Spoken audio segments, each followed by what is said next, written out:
എല്ലാവർക്കും ബിന്ദുസ് കറി വേൾഡിലേക്ക് സ്വാഗതം. ഇതാണ് എൻ്റെ തഴുതാമ ഇല വെച്ച് തോരൻ.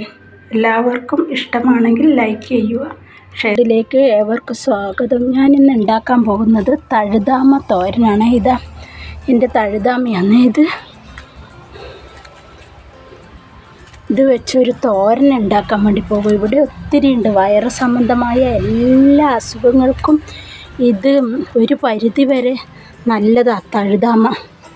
ഇതെല്ലാം നുള്ളിയെടുത്ത് അതിലോട്ട് ഇച്ചിരി കല്ലുപ്പും ഇച്ചിരി മഞ്ഞൾപ്പൊടിയും കൂടെ ഇട്ട് കുറച്ചൊരു 5 മിനിറ്റ് നേരം വെള്ളം ഒഴിച്ച് വെക്കണം.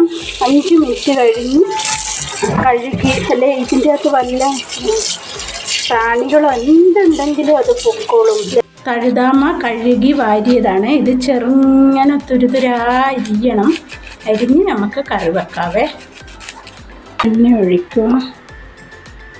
നല്ലപോലെ എണ്ണ ചൂടായി അതിനകത്തോട്ട് ഇതാ